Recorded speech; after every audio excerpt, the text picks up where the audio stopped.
Comment se fait-il qu'on passe de René à ce personnage? Parce qu'au début, René est parti pour faire un reportage et jusqu'à un certain niveau du roman, on ne rencontre pas ce personnage. Lui aussi vient dans ce village sous prétexte de voir le même objet sacré, c'est-à-dire le balafon. On découvrira par la suite qu'il était en réalité attiré par une jeune femme, Bintou Fall, arrivée de la région parisienne avec quelques autres Français, tous membres d'une association, les enfants de Kankan Moussa. C'est le premier point de rencontre. Et quand René découvre que ce prince est en réalité un Camerounais qui s'appelle Joseph Tawa, surnommé Al Capone, la fascination qu'il avait ressentie en le voyant à Niagassoula devient une sorte d'obsession. C'est en suivant Al Capone, en se laissant totalement happer par l'aura d'Al Capone, que René va nous permettre d'avoir une petite connaissance de certains aspects de la ville de Bamako, mais surtout de nous introduire dans l'histoire récente du Cameroun, autour d'une catégorie de personnages modernes, que j'appelle pour moi qui sont les héros de notre temps, une partie des héros de notre temps, les escrocs internationaux, appelés au Cameroun les Femen.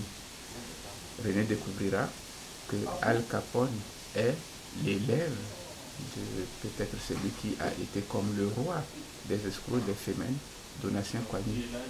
À partir des histoires de ces escrocs-là, nous rentrons dans l'histoire politique du Cameroun, nous rentrons dans cette imbrication entre les hommes politiques, les affaires politiques et toutes les affaires modernes d'escroquerie. Ce roman est né d'un reportage que tu as fait, un vrai reportage, et j'aurais bien voulu savoir dans ce roman, qu'est-ce qu'il y a de vrai et qu'est-ce qu'il y a de faux? Déjà, le vrai, c'est que j'ai fait un reportage sur le Sosobala pour le compte du magazine Géo. Je me suis retrouvé après Niagassoula dans l'hôtel Mandé qui appartient au grand joueur de football Salif Keita. Mais l'histoire, les histoires d'escrocs, de Femen, sont des histoires qu'on peut même vérifier. Donatien Coigny a réellement existé. Sa petite sœur appelée Jeanne Magloire Coigny a réellement existé. Elle a été tuée comme je le raconte dans le livre. Les histoires autour de l'avion de Paul Biya, l'affaire Albatros, elle est bien connue. Les histoires du top 50 des homosexuels du Cameroun, ces histoires sont bien connues. Mais ce que je ne peux pas dire, c'est qu'aucune trame prise isolement n'est vraie dans la mesure où je parle quand même des éléments réels pour faire de la fiction. Je peux donc dire que le vrai et l'imaginaire s'imbriquent tellement que rien finalement n'est vrai, parce que aucune séquence de l'histoire ne peut se retrouver telle qu'elle dans la réalité. Elles sont plutôt des morceaux qui se sont bien fondus dans la fiction. Donc on pourra dire c'est tellement de la fiction que peut-être c'est une histoire vraie. Et Samy égale René? Oui, ben, en tant qu'observateur qui ne fait pas d'objection, qui se laisse happer pour mieux observer, je partage quand même avec René une certaine passivité.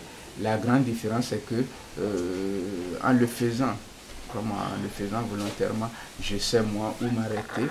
Par exemple, je ne pense pas que j'aurais suivi Al Capone comme René s'apprête peut-être à le faire dans le texte. Je sais jusqu'où l'observation s'arrête et jusqu'où moi je reprends quand même ma personnalité pour peut-être me libérer de ce qui m'a fasciné, ce qui ne semble pas être le cas de René. La partie de chasse. Est-ce qu'elle est vraie ou elle est fausse? Oui, la partie de chasse, elle est née quand même d'éléments authentiques, mais la trame elle-même devient quand même une fiction. Par exemple, à l'intérieur de cette partie, on parle d'un festin autour d'un animal particulier, c'est-à-dire un homme noir. C'est quand même une histoire qui a vraiment existé. Ces photos ont circulé sur le net. Beaucoup de personnes les ont vues, les ont commentées. Certains en ont même été très choqués. Mais la trame elle-même de cette séquence de chasse, en tant que telle, est une fiction. Comme je l'ai dit, tous les éléments peuvent être détachés les uns des autres comme tirés des faits réels, mais l'ensemble ordonné de cette manière est une fiction.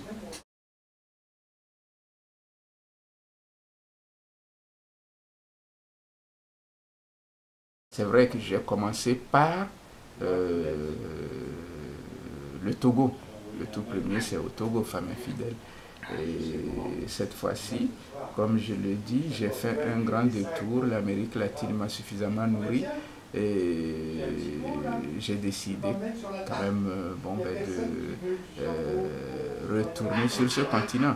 Mais pour le moment, je suis retourné un peu dans une optique de voyageur, puisque je prends un narrateur français, blanc, qui se rend en Afrique. Le vrai retour, il me semble que lui, il viendra dans mon prochain roman, qui est quand même presque terminé, hein, qui est autobiographique, donc celui dans lequel peut-être le jeu de vrai ou faux sera encore plus intéressant, parce que tout ce que je raconte à mon nom, en disant que je l'ai vécu, je pense que là, c'est vraiment mon retour. C'est pas seulement en Afrique, c'est mon retour au Togo.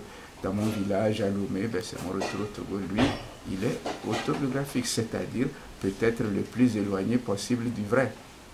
Et en lisant, j'ai toujours été curieuse de te demander ton rapport avec la mort, parce que dans tes romans, tu abordes de manière ouf tes rapports avec la mort, et qu'on retrouve aussi dans Al Capone. J'aimerais bien comprendre un peu ton rapport avec la mort et comment tu te développes dans Al Capone. Oui, c'est pour moi, la mort est peut-être l'ami dont on ne peut même pas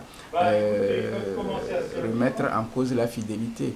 Partout où je vais, je sais qu'elle est avec moi et m'oblige quand même à me poser certaines questions.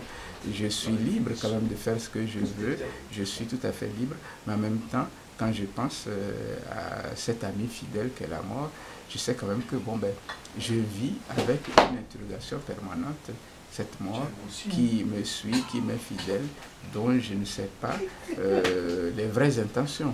Je l'interroge chaque fois puisque je ne peux pas me détacher quand même de cette idée que partout où je me rends, elle peut arriver. Donc, la mort, elle est quand même au cœur de toute démarche de création, puisque on tente de la défier aussi, on tente de se donner l'illusion que peut-être même si elle venait à l'instant où nous parlons, on a peut-être eu quelques moments de lui échapper, on se croit capable de lui survivre un tout petit peu, ou même de devenir immortel quand on a peut-être suffisamment de vanité, ce qui est un peu mon cas quand même.